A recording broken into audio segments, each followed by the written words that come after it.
Hi friends, happy Friday. Mr. DeJordy here for our daily read aloud of Charlotte's Web.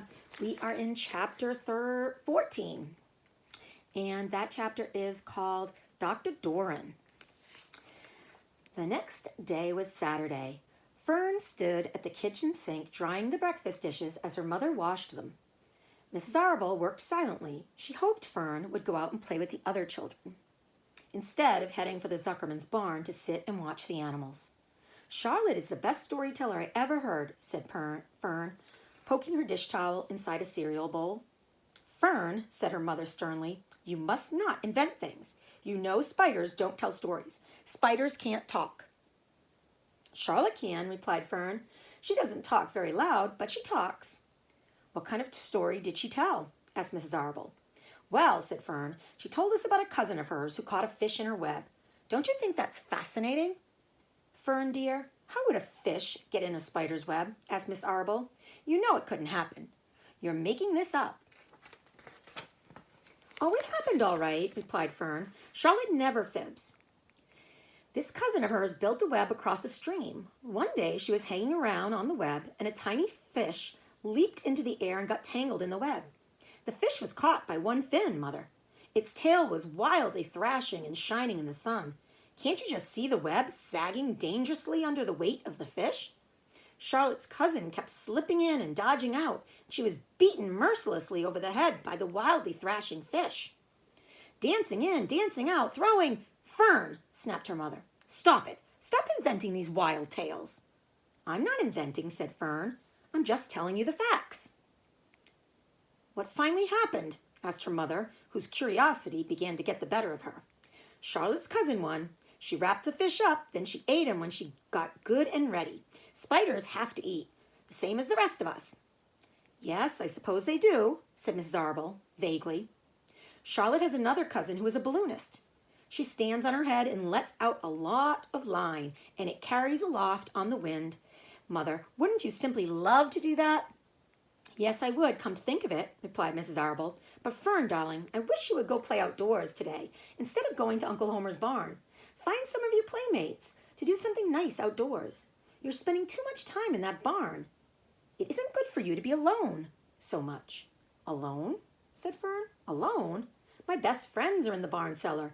It is a very sociable place. Not at all lonely. Fern disappeared after a while, walking down the road toward Zuckerman's. Her mother dusted the sitting room. As she worked, she kept thinking about Fern. It didn't seem natural for a little girl to be so interested in animals. Finally, Mrs. Arable made up her mind. She would pay a call on old Dr. Doran and ask his advice. She got in the car and she drove to his office in the village. Dr. Doran had a thick beard. He was glad to see Mrs. Arable and gave her a comfortable chair. It's about Fern, she explained. Fern spends entirely too much time in the Zuckerman's barn. It doesn't seem normal. She sits on a milk stool in a corner of the barn cellar near the pig pen and watches animals hour after hour. She just sits and listens. Dr. Doran leaned back and closed his eyes. How enchanting, he said.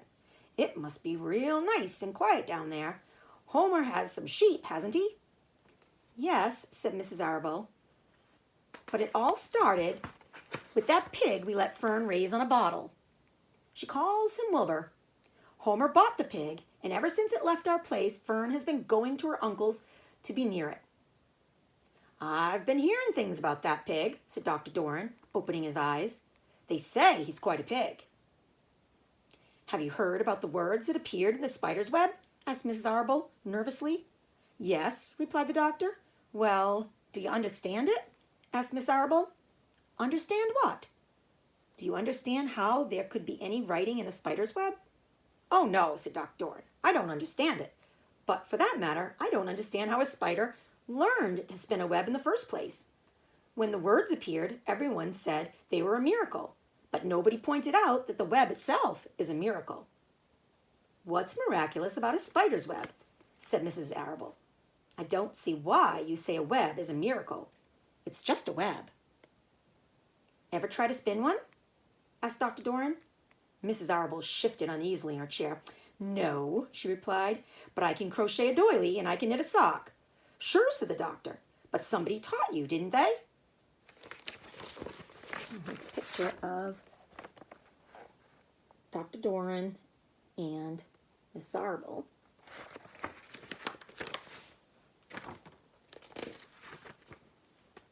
My mother taught me.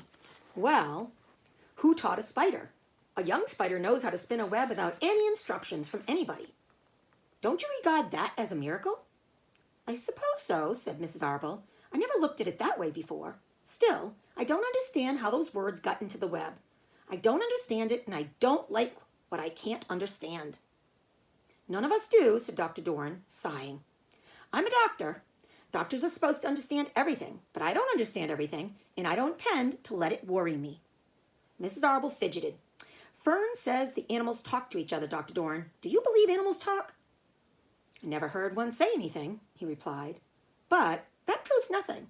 It is quite possible that an animal has spoken civilly to me and that I didn't catch the remark because I wasn't paying attention.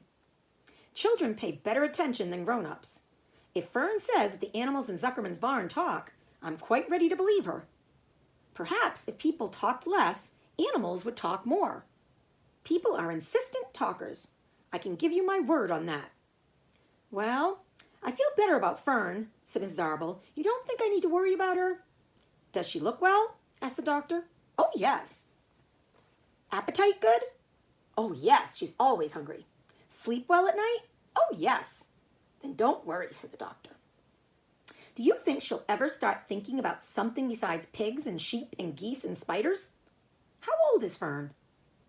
She's 8.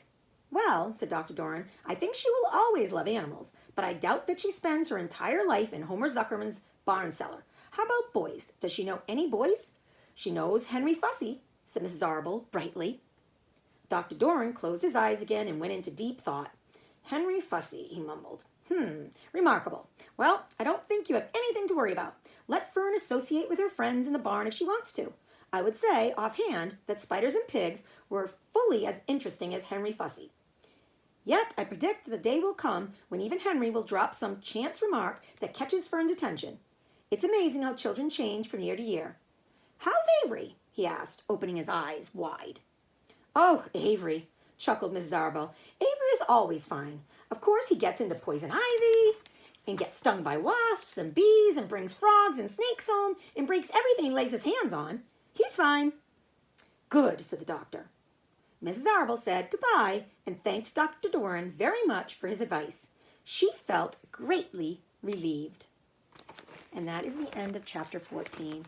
We'll pick up on Monday on chapter 15, the crickets.